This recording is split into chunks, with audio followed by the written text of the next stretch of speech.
ఈ దేవాలయం ఎంత పవర్ఫుల్ అంటే ఎటువంటి ఆరోగ్య సమస్యలొచ్చినా, ఎటువంటి రోగం వచ్చినా జీవితంలో ఇంక నాకు చావు తప్ప ఇంకొక మార్గం లేదు, నాకు రోగాలు వస్తున్నాయి అనుకున్న వారు మీ జీవిత కాలంలో ఒక్కసారైనా ఈ ఆలయానికెళ్ళి అమ్మవారికి 2 చేతులు జోడించి నమస్కరించండి. మీ కోరిక నెరవేరిన తర్వాత అమ్మవారికి ఒక బోనాన్ని సమర్పించండి. అమ్మవారు మహా సంతోషపడుతుంది. సాక్షాత్తు ప్రైమ్ మినిస్టర్ మోడీ గారే ఈ ఆలయానికి వచ్చారంటే అర్థం చేసుకోండి ఈ దేవాలయం ఎంత పవర్ఫుల్, ఎంత విశిష్టమైన దేవాలయమో. ఈ దేవాలయం ఎక్కడో లేదు, మన తెలుగు రాష్ట్రాల్లోనే ఉందండి ఈ దేవాలయం. తెలంగాణలో సికింద్రాబాద్ లో ఈ ఆలయం ఉంటుంది. మీరు చూస్తున్నారు కదా, ఈ ఖమ్మం నుంచి ఆలయానికి స్ట్రైట్ గా వెళ్లాల్సి ఉంటుంది. ఈ ఆలయంలోకి ఎంట్రెన్స్ అయిన తర్వాత మెట్ల పక్కనే మనకు అమ్మవారు ఉంటుంది. ఇక్కడ అమ్మవారిని దర్శించిన తర్వాత అమ్మవారు ఆపోజిట్ మనకు ఉజ్జయిని మహాంకాళి అమ్మవారు దర్శనమిస్తుందండి. 2 చేతులు జోడించి అమ్మవారికి మీ మనసులో ఏ కోరిక ఉన్నా సరే, ఎవరైతే ఆలయానికి వెళ్ళలేరనుకుంటున్నారో వాళ్ళు మీరు ఇప్పుడు ప్రజెంట్ మీకు కనిపిస్తున్న ఈ వీడియోలో అమ్మవారిని చూసి 2 చేతులు జోడించి అమ్మవారికి మీకు ఏ కోరికున్నా కోరుకొని తప్పకుండా నెరవేర్చారు. చాలా మంది ఈ ఆలయానికి ఆరోగ్య సమస్యలతోటి వస్తారు. ఎందుకంటే దీని వెనుకల 210 సంవత్సరాల చరిత్ర కలిగిన పెద్ద చరిత్ర ఉందని నేను మీకు చెప్తాను. ప్రజెంట్ ఈ ఆలయానికి 7వ జనరేషన్ వాళ్ళ చేతులతోటి అమ్మవారు పూజలు అందుకుంటున్నారండి. 7 జనరేషన్ల ముందు ఈ ఆలయానికి 210 సంవత్సరాల ముందుకు ప్రతిష్టాపించి సూరటి అప్పయ్య ఈ దేవాలయానికి కర్త, కర్మ, క్రియ అన్ని అతనే అండి. అతను ఒకప్పట్లో బ్రిటిష్ ప్రభుత్వంలో ఆర్మీలో పనిచేసేవారండి. అప్పట్లో ఏమైందంటే సికింద్రాబాద్ లో ఫేగు, మలేరియా, డెంగ్యూ వైరస్ లాంటివి చాలా ఎన్నో వ్యాధులతోటి చాలా మంది చనిపోయారండి. చనిపోతూనే ఉన్నారు. 10ల సంఖ్య, 100ల సంఖ్య కాస్త 1000ల సంఖ్య దాకా చేరింది. అప్పటి కాలంలో సూరటి అప్పయ్య ఉజ్జయిని మహంకాళి దగ్గరికి వెళ్ళి అమ్మవారిని మొక్కారు. అమ్మ, మా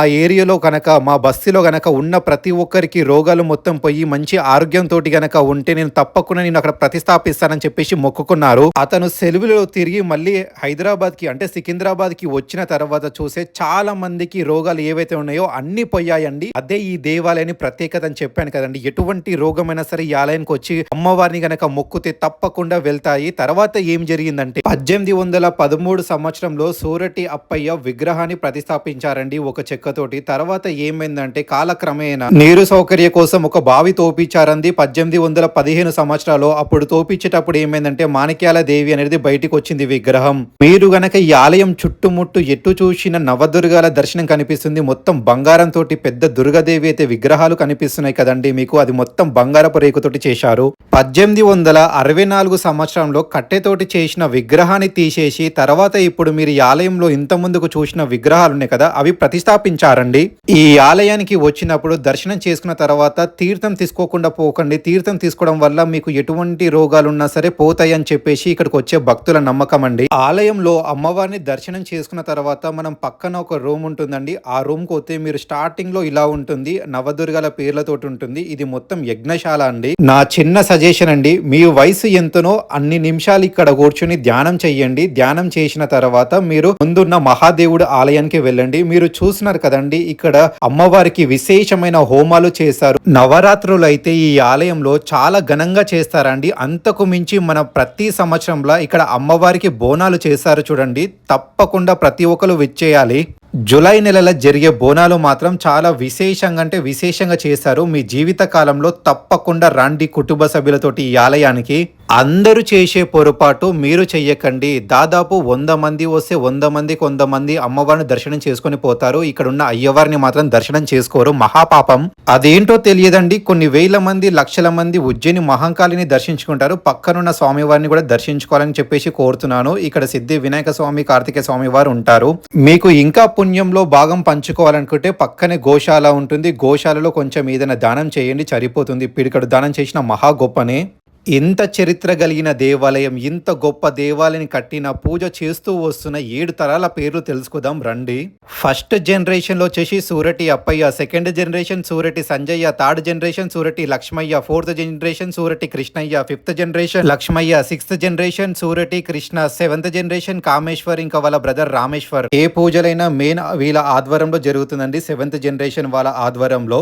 ఈ ఆలయం బయటనే మనకి కార్ పార్కింగ్ గానీ మరియు బైక్ పార్కింగ్ గానీ, కొత్త కార్లకి కానీ పూజలు చేస్తారు. మీరు చూస్తున్నారు కదండి, చాలా వాహనాలు అయితే ఉన్నాయి. ఈ ఆలయంలో దర్శనం చేసుకున్న తర్వాత ఈ ఆలయం ఎదురుగానే మనకి శివాలయం ఉంటుందండి. దీని పక్కనే లక్ష్మీ నరసింహస్వామి వారి దేవాలయం ఉంటుంది. ఈ శివాలయం ప్రత్యేకత ఏంటి అంటే, మీరు 12 జ్యోతిర్లింగాలు తిరగాల్సిన అవసరం లేదండి. ఇక్కడ వచ్చేసి మీరు ఉజ్జయిని మహంకాళిని దర్శించుకున్న తర్వాత ఈ దేవాలయానికి వచ్చి దర్శనం చేసుకుంటే అటువంటి మహాభాగ్యం కలుగుతుందండి. మీరు చూడండి, చిన్న పిల్లల్ని తీసుకొచ్చి అయితే పూజలు చేయిస్తారు, అభిషేకాలు చేయిస్తారు. ఎందుకంటే చాలా విశేషంగా ఉంటుంది ఈ ఆలయం. భక్తుల రద్దీతోటి నిండుగా ఉంటుంది. ఈ ఆలయం చుట్టుముట్టు చూపిస్తాను చూడండి. చాలా చిన్న గుడిలో ఇంత మంచి ఆలయం కట్టారు.